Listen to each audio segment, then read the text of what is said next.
반갑습니다. 내 집 마련 코치 김석준입니다. 여러분, 돈을 모아서 우리가 집을 살 수 있다고 생각하세요?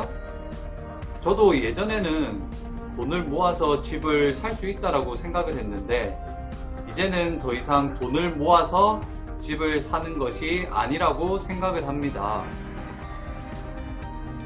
저는 사실 둘째가라면 서러울 정도로 절약을 정말 많이 했습니다. 급여를 받으면 급여 다음날 각종 적금이 먼저 이체가 되게끔 자동 이체를 설정해 놓고요. 적금이 다 이체되고 남은 돈으로 한 달 생활을 했습니다. 결혼하기 전에는 그 한 달 생활했던 돈이 급여의 약 20% 정도 비율로 한 달 생활을 했었고요. 나머지 80%는 그러니까 전부 적금이라든지 그 다음에 보험, 적금과 보험으로 전부 돈을 모았습니다. 그리고 지금은 결혼을 하고 제 월급은 전부 다 적금을 다시 모으고요. 그리고 제 아내 월급으로 저희 둘이 살아가고 있습니다. 이렇게 제가 많은 절약을 하면서 돈을 모았지만 집을 사는 데는 돈만 모아서는 역부족이다 라는 생각을 했습니다. 저희가 결혼을 할 때, 저랑 아내가 결혼을 할 때 이야기입니다. 사실 저희는 둘 다 부산에서 자랐고요. 그리고 직장 생활을 서울에서 했습니다.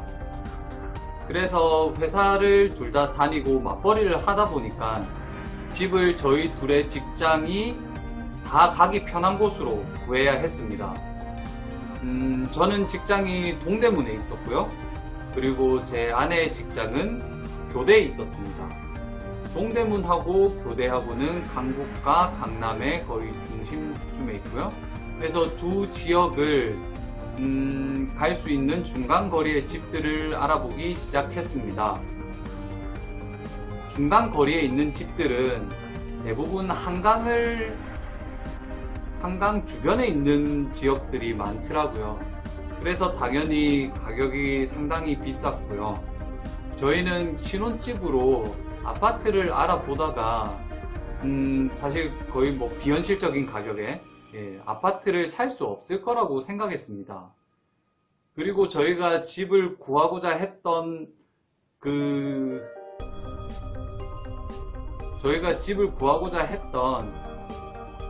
회사 각자의 회사 중간거리에 있는 지역을 알아보다가 저희가 결혼 자금으로 모아놨던 돈에 비슷한 현실적으로 갈 수 있는 빌라의 전셋집을 구했습니다. 전셋집에서 살다가 이제 2년이 계약이었었거든요. 그래서 1년이 조금 안 남았을 때 저는 이제 새로운 집을 사야겠다. 이제는 전셋집이 아니라 집을 사야겠다라는 마음을 먹었습니다. 그래서 이제 부동산 공부를 시작을 했고요. 그리고 조사를 시작을 했습니다. 부동산 공부를 하고 조사를 하면서 정말 지금 생각해도 그 허탈한 감정을 많이 느꼈었는데요. 제가 신혼 생활을 하면서 신혼집을 구할 때는 단순히 그냥 저희 둘의 회사의 중간거리만 찾아봤습니다. 그러니까 서울에 정말 한강 주변에 있는 비싼 지역만 알아봤었는데요. 제가 부동산 공부를 하면서 꼭 저희 회사의 그 중간거리가 아니라 저희 둘이 출퇴근할 수 있는 거리 내에 있는 많은 지역을 봤습니다. 저는 서울을 기준으로 서울 주변에 있는 부천, 인천, 그 다음에 안양, 군포, 분당 지역 등 많은 지역을 조사를 했었는데요. 부동산 조사를 하다 보면 그 지역의 과거 시세도 같이 보게 됩니다. 과거 시세를 보다 보니까 저희가 이제 결혼을 할 때, 제가 이제 결혼을 하면서 신혼집을 구했을 때 그 신혼집으로 구한 빌라의 전세가로 서울은 아닙니다만 경기 지역에 있는 아파트를 살 수 있는 가격이었더라고요. 네, 물론 소형 평수의 아파트였지만 그때 내 집 마련을 충분히 할 수 있는 가격으로 저는 빌라 전세를 구했던 거죠. 왜냐면 저는 그때 당시는 부동산 공부도 하지를 않았었고 사실 너무 쉽게 포기를 했던 것도 있고, 그리고 그 정도 돈으로 내 집 마련을 할 수 있다라는 생각조차 해보지를 않았습니다. 그런데 제가 이제 부동산 공부를 하고 시세를 보면서 과거 시세에서는 제가 그때 당시 똑같이 신혼집을 구할 때 빌라 전세가 아니라 살 수 있었던 아파트들이 제가 조사할 때는 이미 가격대들이 많이 올랐더라고요. 저도 이제 빌라 전세를 얻으면서 전세자금 대출도 좀 받았었지만 그 전세자금 대출을 갚고 그리고 저희가 모아놨던 돈이 있는데 아파트 가격이 오른 폭은 제가 모았던 돈보다 훨씬 컸습니다. 그래서 시작은 비슷한 가격에서 시작을 했지만 이게 아파트 가격이 오르는 거랑 제가 돈 모으는 거랑 속도가 비교가 안 되더라고요. 그때 정말 큰 충격을 받았습니다. 그리고 또 충격을 받았던 게 아파트는 제가 샀으면 아파트 가격은 올랐는데요. 제가 살고 있는 전세 보증금은 오르지가 않았습니다. 그래서 저는 그때 느꼈던 것이 아파트를 사지 않고 내가 전세를 살고 있는 게 이게 경제적으로 봤을 때 큰 손해다라는 생각을 했습니다. 물론 서울 중심 지역에 빌라 전세를 얻었었기 때문에 출퇴근하는 데는 용이했습니다. 하지만 그 출퇴근하는데 용이한 비용이 그 아파트가 올라갔던 비용의 만큼의 가치가 있느냐라는 거는 또 다른 문제가 되더라고요. 그래서 그때 저는 이제는 정말 내 집 마련을 해야겠다.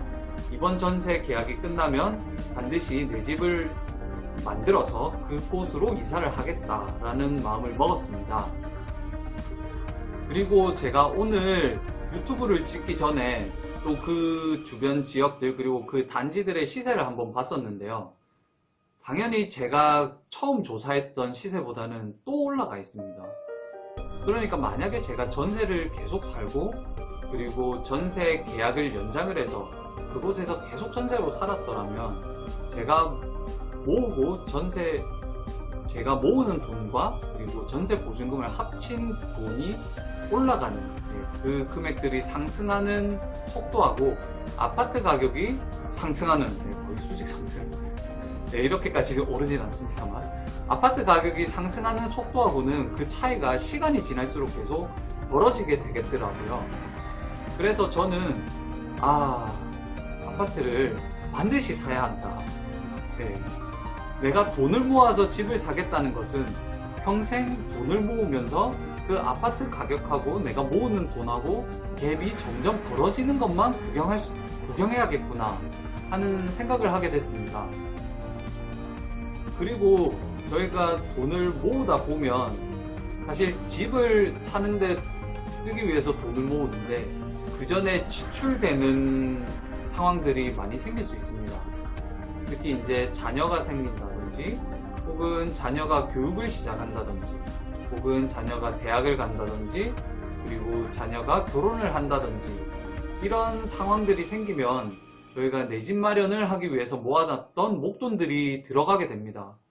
그러면 모아놨던 돈은 또 목돈으로 쓰거나 혹은 전세 계약이 끝났을 때 전세 보증금을 올려줘야 되고 그러면 다시 또 모아야 되고 하지만 집값은 계속 오르고 이런 상황이 반복된다고 보면 저는 절대 돈을 평생 모아도 집 사기는 힘들다고 생각을 합니다. 그러니까 집을 사는 데 있어 중요한 것은 돈이 없어서가 아닙니다.